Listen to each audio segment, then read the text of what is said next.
going to switch screens here and get introduced. And we will be recording.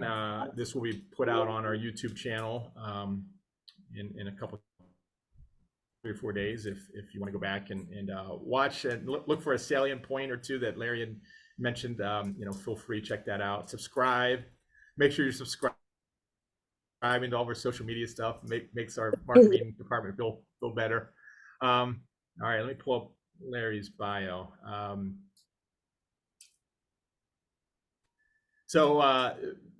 I guess for the record, how many people here already know Larry? Raise your hand if you know Larry. There might be a few of you. All right. Okay, there's a few.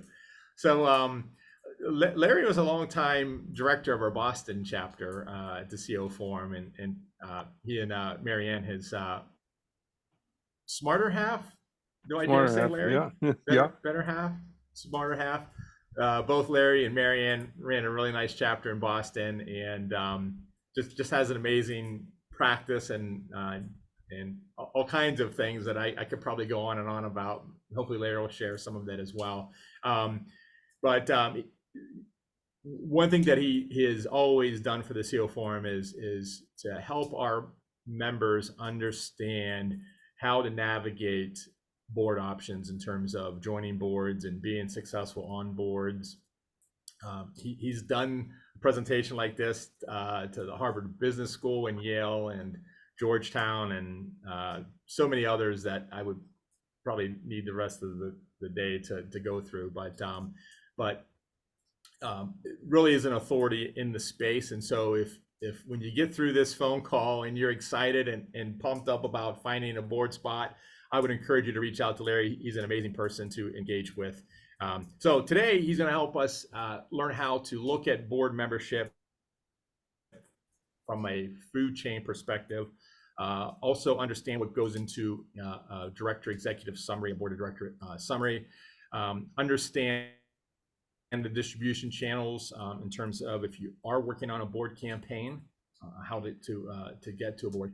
And then positioning statements to kind of showcase your interests for your board work.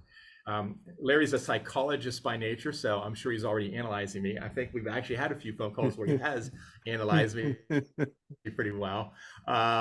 He's a co-founder of 2 companies, a national figure in corporate governance, and an executive in residence at a private equity firm. He's also a member of the board of directors of the New England chapter of the National Association of Corporate Directors. That's a mouthful. And was also on a board of venture-funded companies in the HR tech space. Co-founder of Board Options, and runs a monthly program where he invites board members called Seat at the Table. Are you still doing that, Larry? You're still doing that? Yeah, still doing that. Yep. And reviews books and is regularly published as well in Psychology Today, if I'm not mistaken. Mm-hmm. So Larry's amazing. Enjoy this. If you have to jump off early for another call, totally get it. That's fine. And just watch for the email from Fiona on the recording and so forth like that. And we'll make sure that you have access to the recording. Am I missing anything, Fiona? Larry? Nope. I think you got it all. All right, super. I'm going to hand it over to Fiona and Larry to get this thing rolling, and great seeing you all. Thank you very much, Chuck. Fiona, can you put on the first slide, please? Fiona has the slide, so I'm going to be asking Fiona to change the slides as we go. And if we don't, I can work without slides too. All right, there we go. All right. So next slide, please.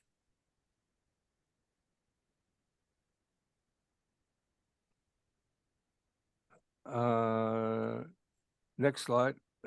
Okay.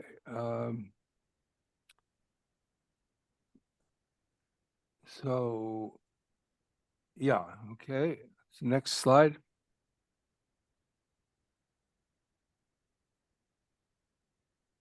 You know what? We may, okay. So the goal is to help you prepare an executive summary understand where are you on the board of director food chain.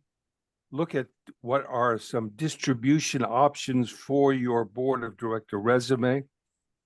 And again, this is an ideas to action program. And what that means is in the course of this program, I'm going to give you my email. If any of you want to follow up and sending me stuff for review, I'll be glad to do that. I'm not looking for you as clients. Boardoptions.com is a B2B resource to nominating and governance committees. We get involved in 3 areas. Board talent, obviously. Second area we get involved in is creating a culture of board of directors self-evaluation. And then the third is improving board CEO communications. So I don't see you as potential clients for me, but I'll be glad to be a resource for you. Next slide.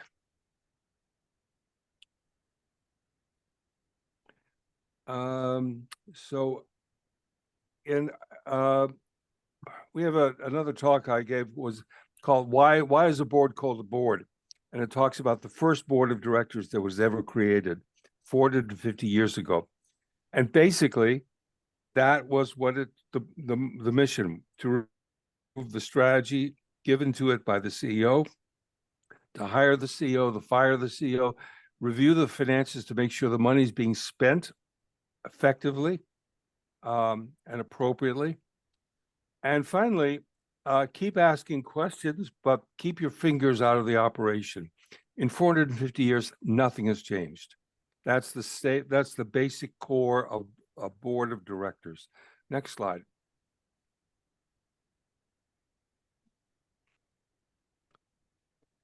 Now, for those of you who want to get on boards, it's important to understand there's a food chain of boards. It's like there's a food chain in everything in life. And one of my missions today is to help you understand where are you on the food chain and what's the next level up from the food chain. So next slide, please.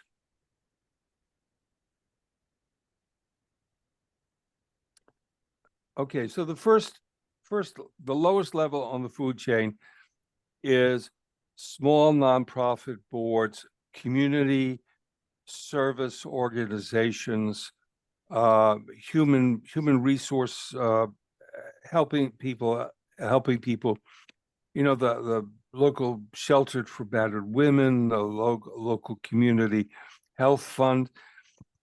You can, if you want to get started, that's where you get started. It's easy to get on the board. All you need to do is to be able to write a check and to say that you think the mission is great. The problem in those organizations is that they're often understaffed and the board is pulled into doing a lot of the work. So before you make a commitment, you need to understand what is the time commitment given your role, your family obligations, and your COO obligations. But that's a good place to get started. Again, one of the things, it's easy to get on a board of these small community-based organizations. It's hard to get off those boards. And we'll talk about that later when we talk about term limitations. One of the things I would advise you to do is if you're looking at one of these small nonprofits, try to speak to people on the executive committee of the board of directors. Usually these small nonprofits might have 15, 20 board members because they have to represent as many people as possible. That's why it's so easy to get on one of those boards. But the executive committee is the one that really runs things from a board point of view.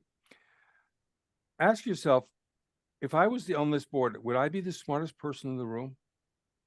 Am I the most experienced person in the room? If the answer is you think you're the smartest person in the room, you don't want to be involved in that board. Because part of the value of being on a small board, other than the mission, is the idea of you can learn, you can grow, and you can leverage off the network of your fellow board members. So be careful about who's on that board. Next. Then the next is the larger nonprofits. These are well known within the community. There's a certain stature associated with that. So, for example, I live in Boston, so there's the Boston Symphony, the Boston Museum of Art. Those are the larger, well-endowed organizations. Next. Now we get to the for-profit world, and a logical place for many people who are on COO Forum would be family businesses. And often these businesses are dealing with leadership change, where the current CEO is a baby boomer and is going into retirement. And now the next generation is coming up and they want to have a more effective board, not just family members that are arguing with each other. And so that's a good place to be, one of these heritage private companies. Notice I use the word heritage. When I talk about a heritage family business, this is a business that's been around for 1 or 2 or 3 generations. There's a strong corporate culture. You have to believe in that culture and think it's really cool. Otherwise, you're going to be a disruptive force and it's not going to work. But that would be the next logical step. And it's the first step in the for-profit world. Next. Now we get to another group, and that's private equity dominated boards of directors. These are now companies that have been invested in by venture capital or private equity, and they want to bring in some independent voices, and so they bring in yours. That's a next logical step. And again, the important thing to remember is you're quasi-independent. You're not really independent, because you're there because some partner at a venture capital or private equity firm put you in, and you're really beholden to that partner, and you're looking forward to that partner sending you to other private equity portfolio companies. So you're independent in a legal sense, but you're not really independent. And that's important to understand. Next. Then we get to companies that are private that are wanting to go make the journey into an IPO. Next. Then we have our small cap company. Next. Large mid-cap company, public, and then finally, next, large cap. So the question I have for you is, where are you on this food chain? And then, having decided where you are on the food chain, what's the next level up? In other words, if you already have doing some nonprofit work, or you're involved with your professional associations, fine. Maybe the next step up is to focus on private family businesses. So write down, where are you on the food chain, and what's the next level up for you? Write that down. Okay, next slide. Next slide. Next slide. So here's an example of a board of director executive summary on a resume. Now, I am sure everybody on this call has read at least 4,521 resumes, and they all look the same. The executive summary usually says strategic, oriented, innovative, team builder, blah, blah, blah, blah. You've seen it all. That's not what a board of director executive summary is. What is your value to be on a board? Now, because of what I am seeing, I'm going to read this, and then we're going to talk about it. So this says strategic oriented CEO with board experience, includes software and medical instrumentation, can contribute to full board discussions involving new product evaluation, establishing operations outside the United States, and M&A integration. Next sentence, qualified to serve on the nominating governance committee, compensation committee, and audit committee. Next sentence, well suited for a private company seeking to aggressively grow. Now let me go through that sentence by sentence. And what I'm giving you is a structure for your board of director executive summary. So the first sentence says COO with board experience. if you have it. The next sentence is, what industry experiences do you have? And that's what that sentence is about. Industry experience includes software and medical instrumentation. The next sentence is, how can you contribute to full board of director conversations? So in this sentence, it says, can contribute to full board discussions involving new product evaluation, establishing operations outside the United States, and M&A integration. The next sentence says, qualified to serve on the audit, nominating and governance, and compensation committees. Let me pause and explain why that's important. In your typical for-profit board of directors, there are 3 core committees: nominating, governance, audit, and compensation. In some for-profit companies like banks, there's a lot more committees, but these are the 3 core committees. Let's do the numbers. In most for-profit, privately held companies, there's somewhere between 5 to 7 board members. So start doing the math and you're going to see the pattern. If there's 5 to 7 board members and there's 3 core committees, by definition, every board member is going to be on 2 board committees.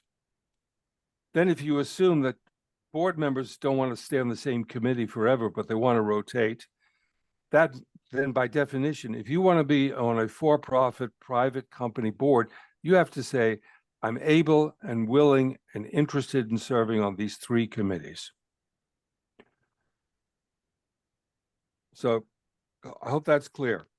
And then the last sentence is, where are you well suited for? In this case, private company seeking to grow aggressively. Next slide. So let me give you a framework for you to develop your board of director executive summary. You can go to our website, boardoptions.com, and then within boardoptions.com, there's a section called Sign Up for the Board of Directors Talent Bank. You click that section, and immediately there'll be 5 or 6 questions popping at you. Copy and paste those questions onto a document and answer those questions. Then, when you've answered those 5 questions, you go to question number 6 and it says, okay, have I answered these 5 questions? Now construct your board of director executive summary. And again, the other slide gives you the format that you can use. Next slide.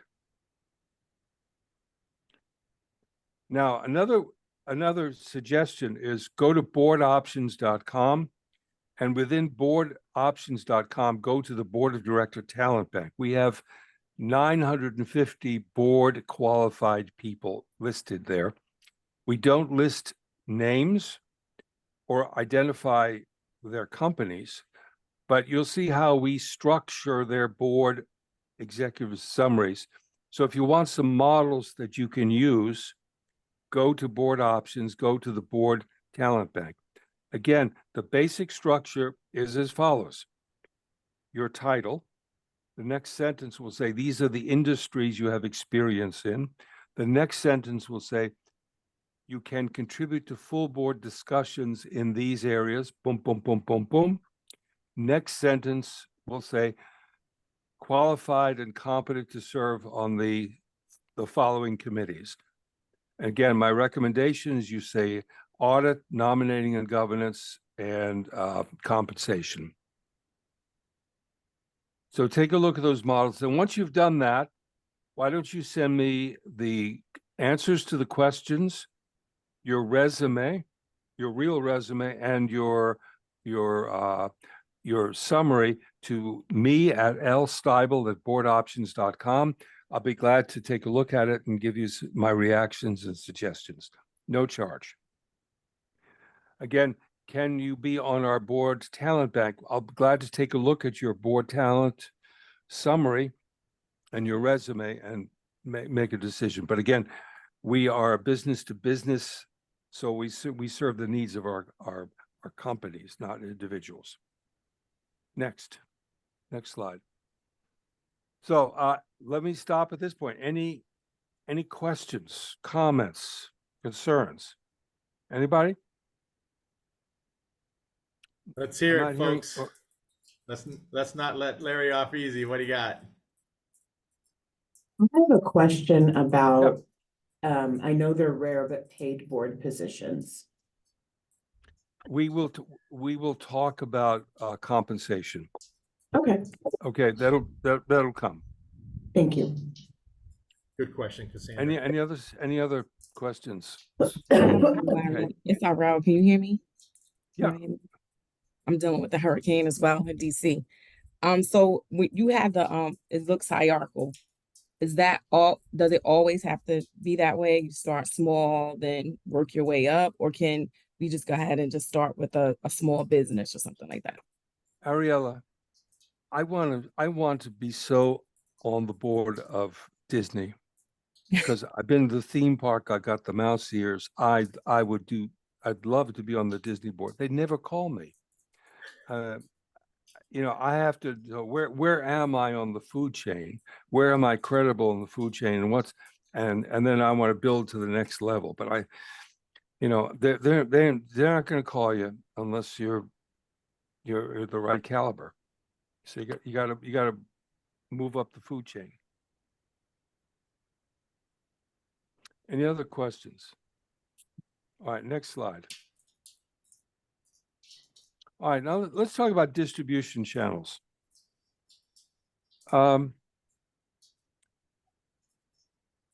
Next slide.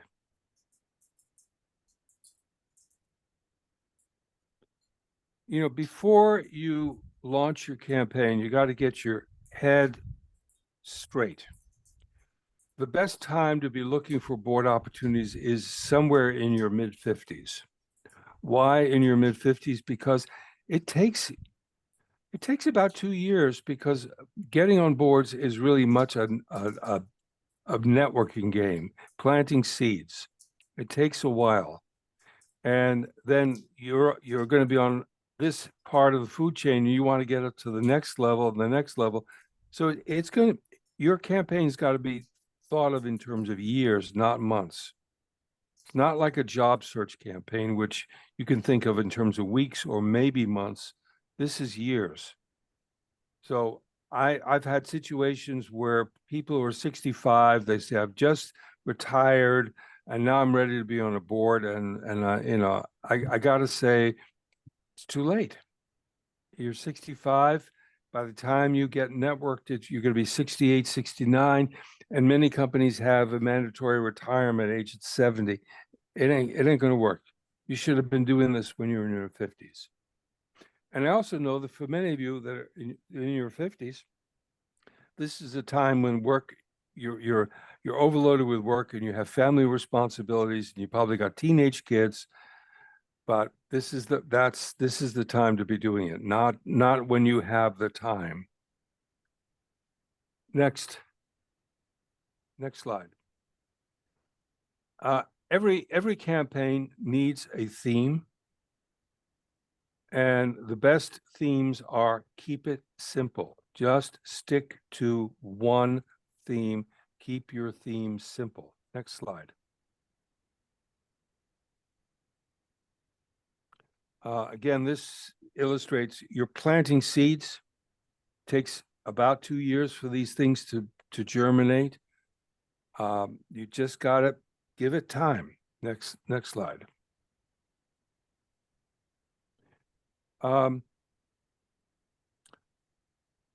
My suggestion for your simple theme is, I am very busy, but I only have time to serve on one board. And so I want to make it a good one. That would be the simple theme I would do. Also, just before you spend 2 years looking for board opportunities, make sure you are the COO reporting to the CEO. Tell the CEO what you're planning to do, why you're planning to do it, how it's going to help you and help you be more effective in your job. Get the CEO's approval. If your response is you get a call from the general counsel saying, gee, it could be a conflict of interest if you were on a for-profit board or a nonprofit board, we prefer you don't do it, then don't waste your time. So just cover your, to use a technical expression, you're covering your ass. Don't spend the time trying to do something that you're going to get rejected for after 2 years later down the line. Just cover yourself. Larry, I Next. put a comment in the chat because you mentioned age 50. And I know, I guess it depends on the sector, but I know there's some boards where people in their late 30s, early 40s are on it, making good money. Yeah. So I'm trying to gauge your analysis. Like, why are you recommending age 50? No, I'm saying if you can do it at age 40, that's great. My focus is don't wait until you're 65. Okay. But Thank if you can do in your 40s, that's fine. Thank And you. again, many people who are on, high flying, high technology companies in certain spaces like artificial intelligence, they could do it in their early 30s. Fine. They've been CEOs. They fine. Depends on the industry. Next slide.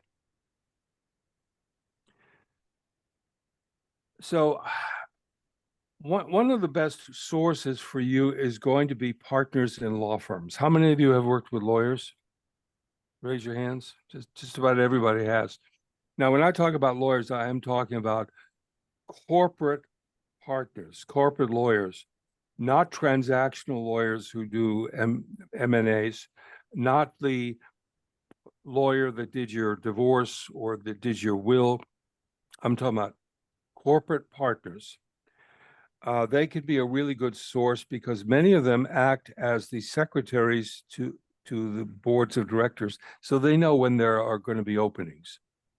And when I talk about corporate partners, I'm also referring to general counsels of companies. They can be a really good source. But here's a kind of, it's not weird, but it's something to understand. Lawyers are exquisitely trained to understand the nuances of language. And a referral and a reference sound very similar to me. They got the same syllables. They both start with R. Referral, reference, what's the difference? Big difference. And that's important for you to understand. Let's say I know I've been working with Arella. She comes to me and she's interested in getting on a board. She asks me if I could help her. I am in a win-lose situation now. If I'm working for a company XY, well, I know the president of the COO Forum. I'm going to recommend Arella to the CEO of COO Forum. Arella gets on the board. She does a marvelous job. Fine, I'm going to get the credit. That's great. On the other hand, if Arella really screws this up,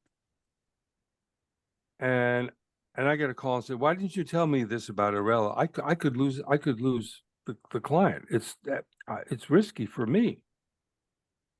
I'm not going to put myself in jeopardy for Arella. Are you kidding?" Now, change that. Arella knows Larry Stybel. Arella doesn't ask Larry for a reference. Arella says, "Could you introduce me to your partners in Washington, D.C. and maybe if you've got firms in other cities, I'd love to be introduced to your partners at other cities." Ah, that's different.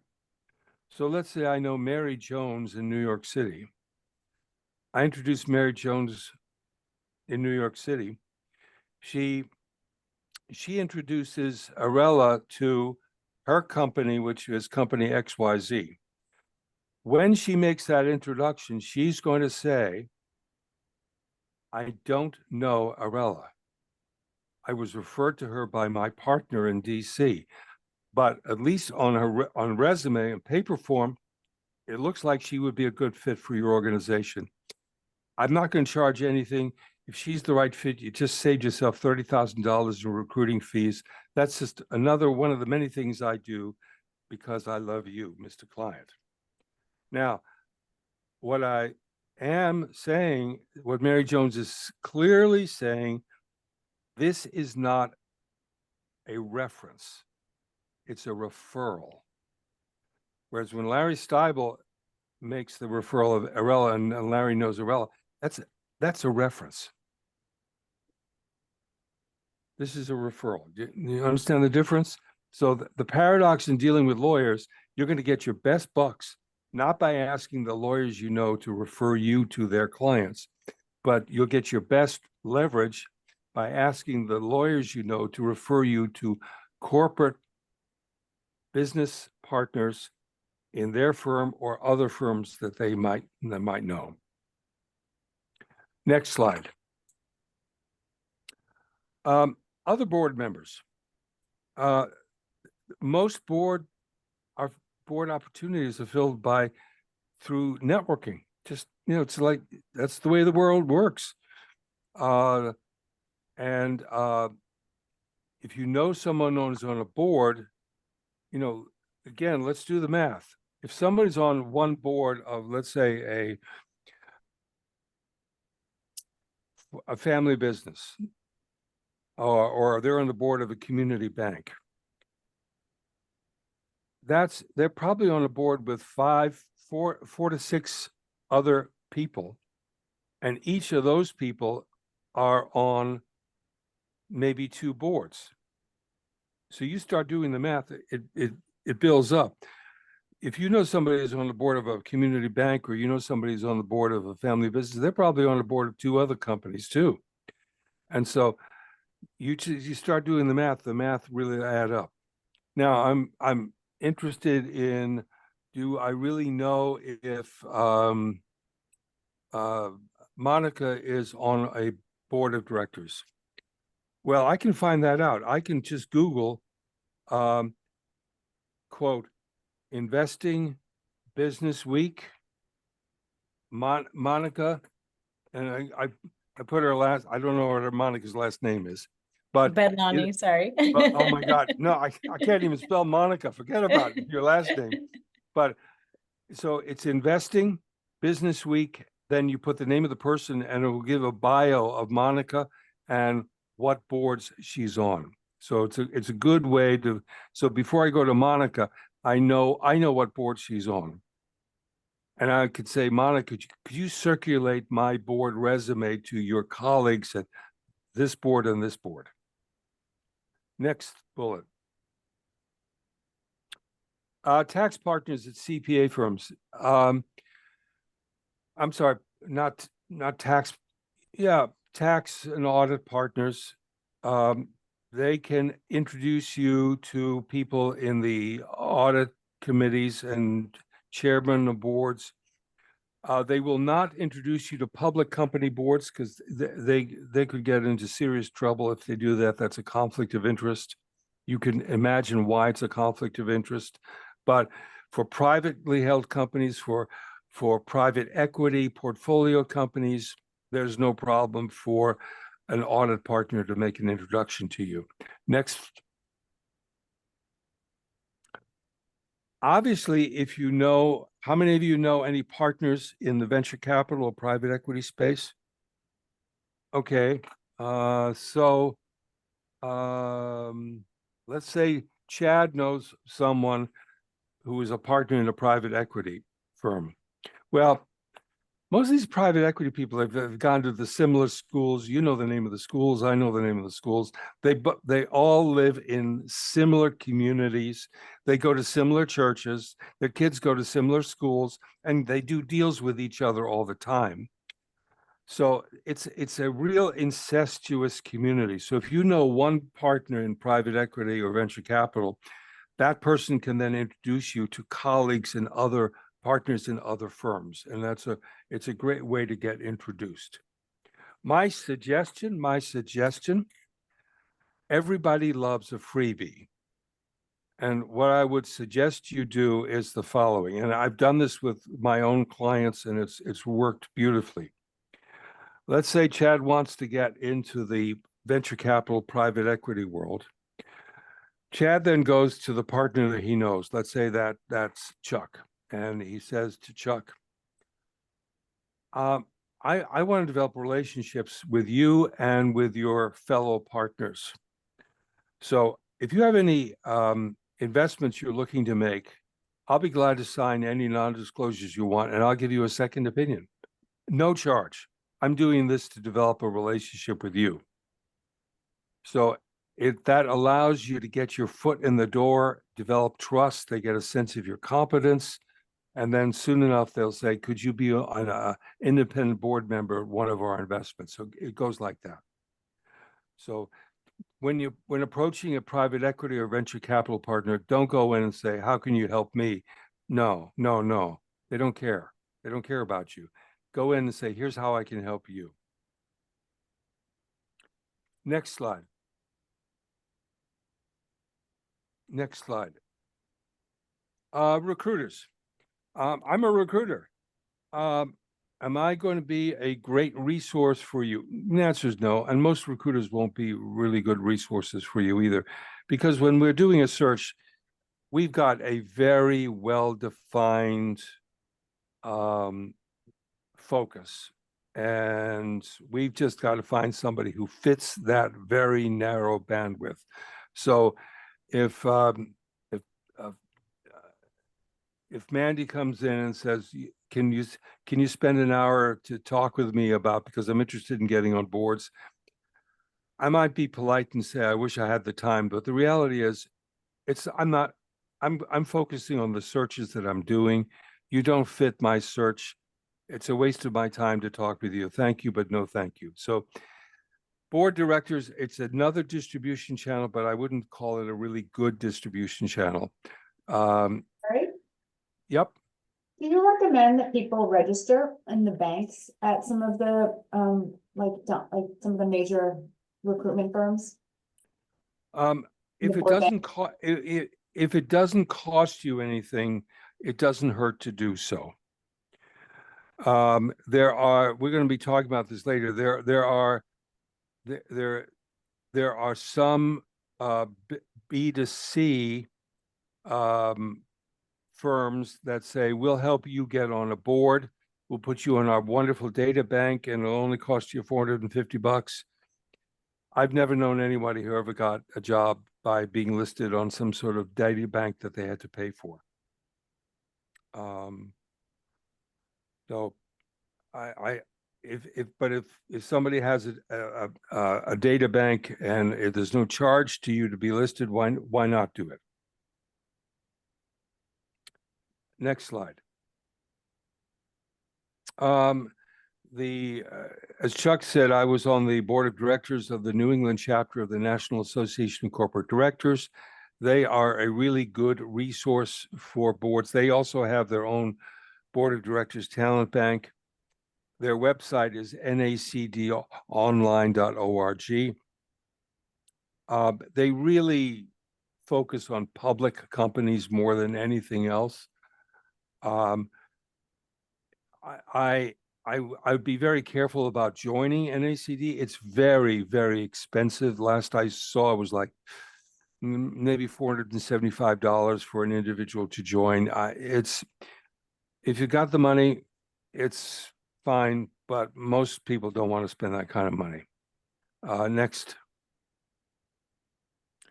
Board options is our website. Again, we are B2B, so doesn't hurt you to review boardoptions.com. Doesn't hurt for you to be, asked to be on our talent bank. Again, we can't promise that we'll put you on, but it doesn't hurt to ask. Next. The Boston Club, for anybody in the Boston area, it's that the focus is on senior level women and helping senior level women get on boards of directors. I don't have their website. Next. New organization is called the Private Directors Association. Again, you can Google them. Their focus is on privately held companies as opposed to NACD, which is much more publicly held companies. I've found that I've spoken at PDAs, and maybe 25% of the members that I've found are really board qualified, but about 75% of the people I met at PDA they are aspirational. But it's a good place to learn, to grow, to network. For those of you just starting your board odyssey, I can definitely recommend From Board to Board. So this is to get on nonprofit boards of directors. You can go and put your qualifications on nonprofitexecutives.org From Board to Board, and then nonprofit companies that are looking to add to their roster can find you there. There's no charge to do that. Next.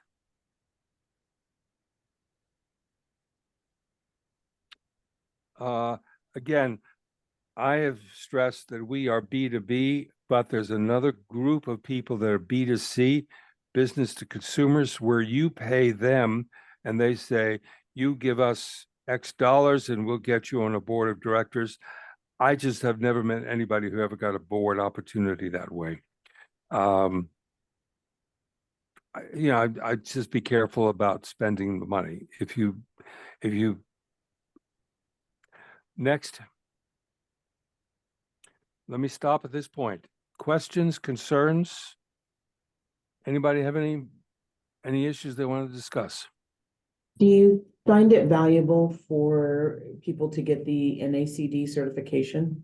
Absolutely not. Absolutely not. These NACD has a certification. Harvard has a certification. Stanford has. I have never been in a search where somebody says, I want somebody who's certified by blanky, blanky, blanky. There are values in attending some of these programs for networking purposes, because the people that go to these programs and teach at these programs are pretty good. And so, for example, I think some of the NACD programs they have in Washington, D.C. are really well attended with senior level people, and it's a great way to expand your network. But would I go there because I want to get a certification? No. Any other questions, comments? Okay, next. All right, let's. Larry, Yep. I'm sorry, I was trying to come off mute. Do you have any experience with government, like the boards in the government space? Are you going to talk about that at all? I'm sorry, what space? Government, yes. The government or organization, or like the federal government, they have different boards that pay really well. Like my whole background is government, right? And Yeah. I've seen people who have gone and represented their areas of expertise on federal government boards and stuff like that. Like, do you have that experience? Will you talk about that at all? I don't have that much contact with people who are on if you're talking about regulatory agencies or advisory boards. Yes. I look at them in much the same way as nonprofits. I'm not even aware that the government pays for people to be on advisory boards, but yeah, I mean, it doesn't hurt. Okay. Now let's talk about managing your risks. Next slide.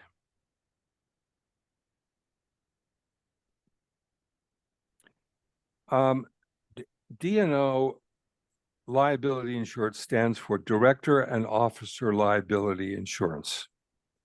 It means when stuff hits the fan, and everybody, again, we live in the United States of America, and I think there's a constitutional right for everybody to sue anybody for any reason at all. And you have to expect there is always a probability that stuff is going to happen. You may be serving quite nobly, unpaid, on the board of a community hospital, and somebody dies because they were the surgeon really botched the job, and so everybody's going to get sued. You want to make sure you are taken care, that your legal fees will be taken care of. And so that's where D&O insurance comes in. Even if you're on the board of directors of a nonprofit, you need to have D&O insurance.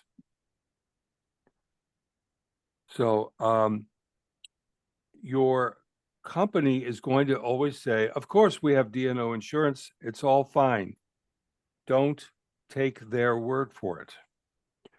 If you're going to be on a board, get a copy of the policy and find an attorney or find an insurance agent to review the policy to make sure it is adequate. And again, that's for both for-profit and nonprofit. Next.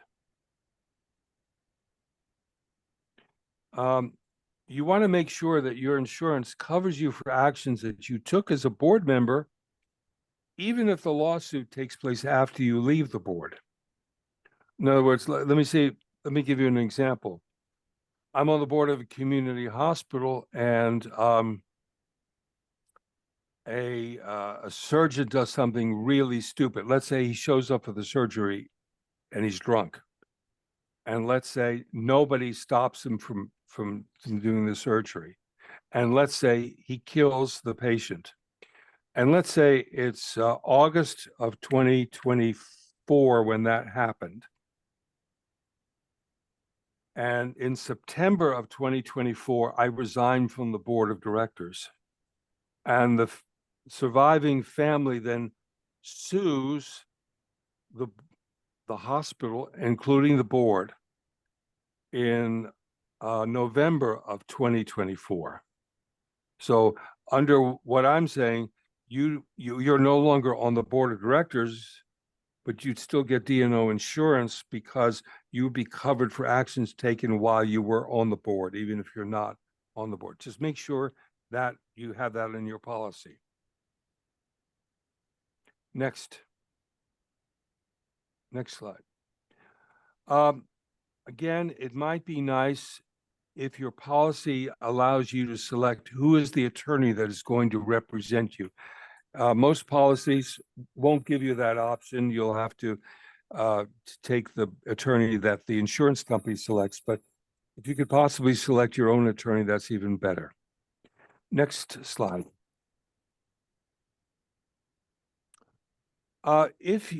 Some of you won't be on boards of directors, you'll be on boards of advisors. Now that's different. A board of directors has fiduciary responsibility. Board of advisors does not have fiduciary responsibility. So if you're asked to join a board of advisors, that's fine. You don't need D&O insurance. Next question. Again, I mentioned this. If you're going to be on a nonprofit and you look around the room and you think you're the smartest person in the room, you don't want to be on that board. You're going to go in there with the wrong attitude, and you want to be on boards where you could feel you can learn something from some of the people on the board. Next slide. Again, the role of the board is to evaluate the CEO if the CEO is doing his job, and if not, fire the CEO and get another CEO. Increasingly, the more effective boards are also evaluating themselves. What are we doing? How good a job are we doing as a group? How good a job are we doing as committees? How good a job are we doing individually? And I find the best boards have this as part of their culture.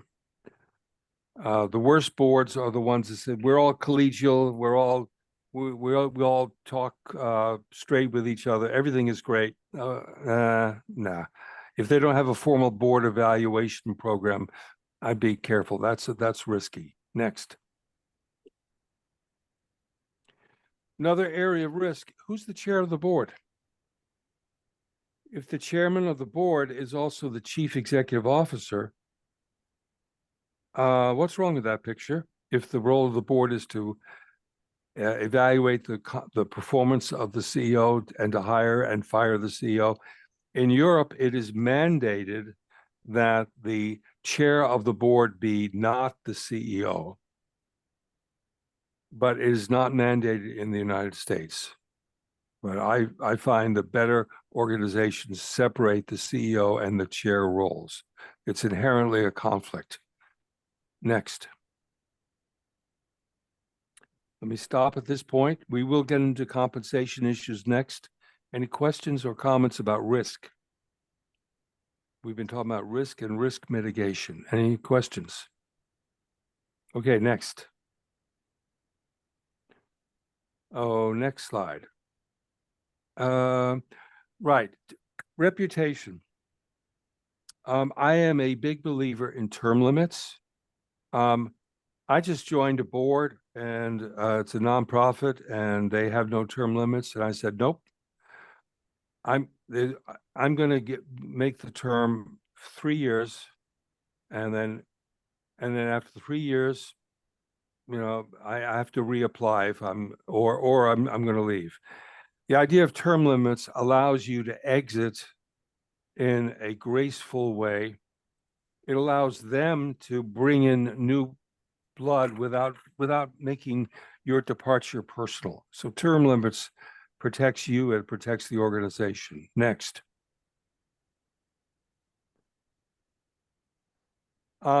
This is particularly true with family businesses. What I usually recommend in order to protect your reputation, I would say, thank you very much for inviting me to join this board. Be glad to. My next step, I agree to the compensation. Now I'm going to write my resignation letter. I'm going to write my resignation letter. I'm going to give you a copy as CEO. And if you don't feel I'm doing a good job, if you don't feel I'm adding value, you give me my resignation letter and I will have resigned. At the same time, I have a copy of my letter and I will date my resignation letter when I feel I'm no longer adding value to this organization or I'm just window dressing. Doing something like that really shows that you are truly independent and you're not going to be manipulated. Larry, Next. Yep. what if you've been appointed there?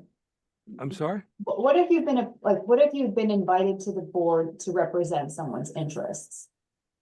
And it's not fully your decision. So like, I'm thinking about the folks that we appoint to, we ask to represent our interests, our private equity interests on boards. Is that what you're suggesting, more of a gesture? Because, you know. Well, what I'm talking about is, are you being hired as an individual, Cassandra, or are you being hired to represent an investor? Yeah. Well, that's a different situation. Also, in nonprofits is, you know, again, am I bringing Cassandra into my nonprofit because of Cassandra, or Cassandra represents a constituent group that I am looking to? You're representing this constituent group that we serve. Mhm. Well, then the resignation letter I don't think would apply. Okay. Next slide. I always would ask for the dates of full board meetings and committee meetings a year in advance. You're busy, they're busy, everybody's busy. You need to schedule your time and you need to see if their schedule will fit your schedule. This is not an unusual request, particularly if you're dealing with a sophisticated board of directors. They'll do this automatically. But when you're when you're dealing with unsophisticated nonprofits, and then they may not know that they should be putting together their schedule a year in advance and give it to the board members. Next. Now let's talk about compensation. Everybody wants to be paid. That's great. Next.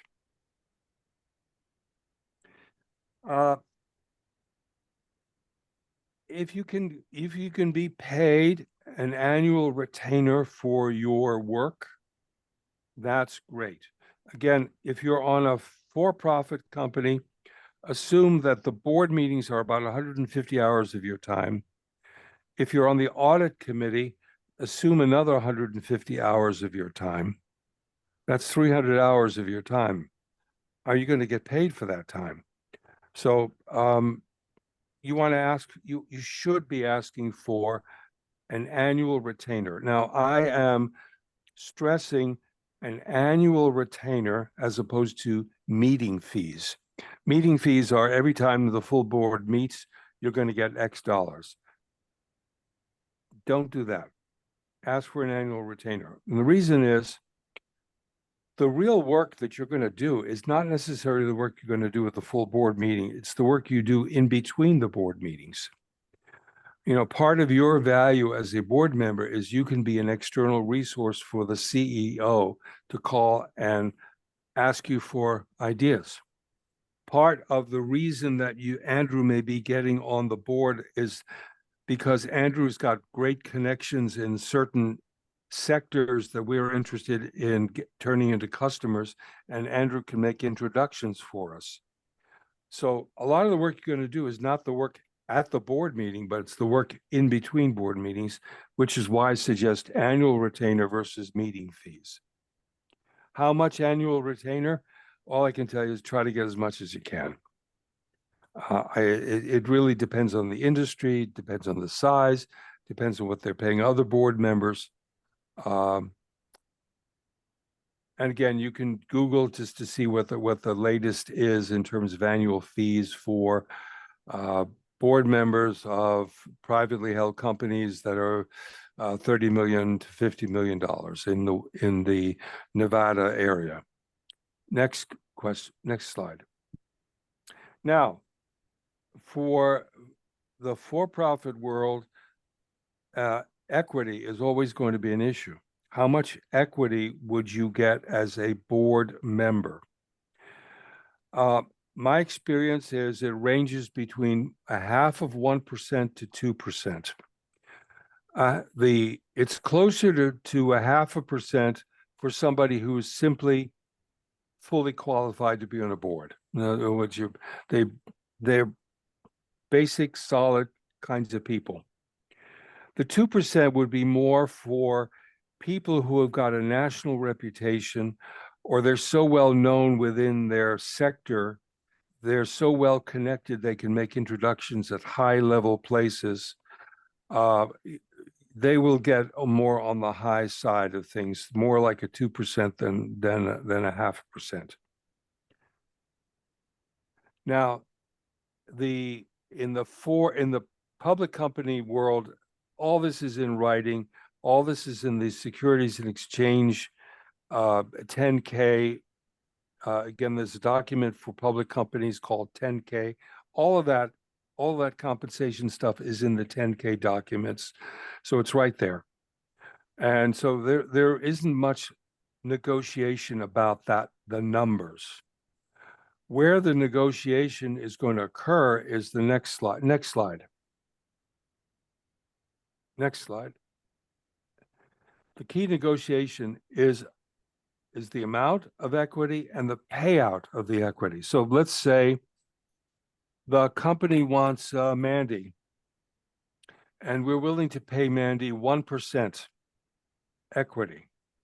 Now, Mandy should say, okay, great. I would like to get my 1% equity when I start my work for the company. But I'm the chairman of the board, and it's not in my interest that Mandy get 1% just for showing up on day one.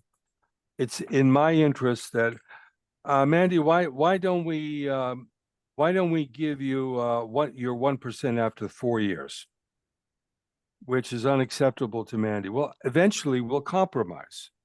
So the compromise might be Mandy's going to get 1%. She'll get 1/4 of 1% on the day she shows up. She'll get 1/4 of 1% on the second year.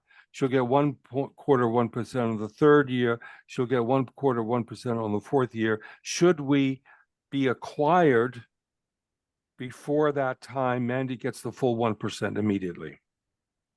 That would be that's the sort of compromise. So it's not so much the amount, because the amount is going to be in the 10K report. It's the timing of the payout that's going to be negotiated. Any questions about that? Okay, next slide. Any questions, comments? Okay, next slide. So, what are the next steps to do? One is in a few days or a few weeks, this program will be online and you can review it. I would suggest you go to boardoptions.com and complete this, submit your credentials information. Again, copy and paste the 6 questions, paste it in a document, answer the questions, and then go to board options, go to the board talent bank, look at the model we have for an executive summary, use that as a framework, put together a draft and send it to me at lstybel@boardoptions.com. I'll be glad to give you some feedback on that. Next slide. Other resources besides board options. Again, there's the National Association of Corporate Directors, nacdonline.org. That's based in Washington, D.C., but they have chapters in many major cities. Again, there's a lot of information at NACD Online.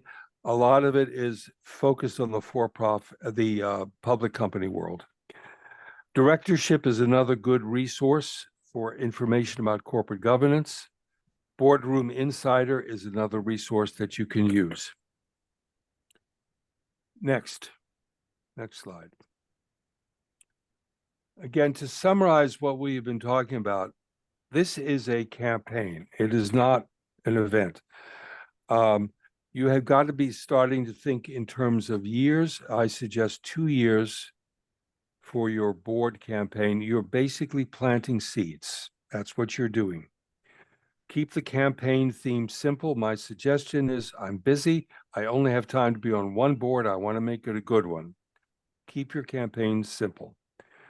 Next is, where are you on the board of director food chain? You may like to be with me on the board of directors of Disney, but the reality is Disney doesn't need you or me. Where are you on the food chain? What's the next logical step up? Next is, what are the networking opportunities and the distribution opportunities? I spent a lot of time on lawyers and how to talk with lawyers because I think that's a great resource for you. Focus on lawyers. Also focus on people who are on boards, because if they're on one board, they may be on other boards and they have colleagues that are on boards. Slide. Fiona, next slide. So let me stop here and ask if there are any comments, questions, concerns, anything you want to discuss. Anyone? Okay. So last slide. Thank you very much for your time and attention. I look forward to getting you material from you, and I'll be glad to review it. Chuck, I'm going to turn the table to you. All right, thank you, Larry. I hope everyone can hear me. I'm literally in the middle of a rainstorm and terrible connection. I apologize. If I lose you, Fiona, you're gonna have to review the upcoming schedule. In fact, I might ask you to do that anyways. But first off, let's thank Larry. So if everyone could come off of mute, and I need some applause. There you go, Caroline. I see you Thank clapping. you, Larry. Thank you. Make sure we're great. Thank you so much, Larry. That was awesome. Much appreciated. You always add value, and I guarantee you, if you do get a chance to get on a phone with Larry, your IQ will go up at least 10 points. If not, I'll give you your money back for the phone call. So we have a great lineup of events, Fiona. I'm going to go off a camera here in a second, but if you wouldn't mind going over the Luma calendar, our executive session coming up, and then also our EOS panel next month. Yes. I hope everyone has one. Yeah, go ahead, Fiona. Go ahead. Oh, I was gonna say, we have the executive session on August 23rd, and then the EOS on September 13th. Yeah, so two great sessions. Josh will be leading the executive panel, the executive session, excuse me, and then we have just a wonderful EOS panel of experts to help learn more about EOS and what is EOS for those of you that may be considering it, or those that are using EOS, maybe looking for the next thing or how to get more out of it. So definitely encourage everyone to make those two meetings if you can. Also, make sure you're making your chapter meetings. That's really where the value of the membership is working with your peers through their issues and yours as well. So, we ready for the weekend? Greg, are we ready for the weekend? Greg, you want to lead us into the weekend? You want to wrap us up? No, it's all good. This is extremely helpful, Larry. I appreciate your time. Thank you, Greg. All right. Thank you, Greg. Thanks, everyone. Thanks for being here. Great seeing everyone. Have a super weekend. Be safe. Be safe. Take care. Bye-bye. Bye-bye.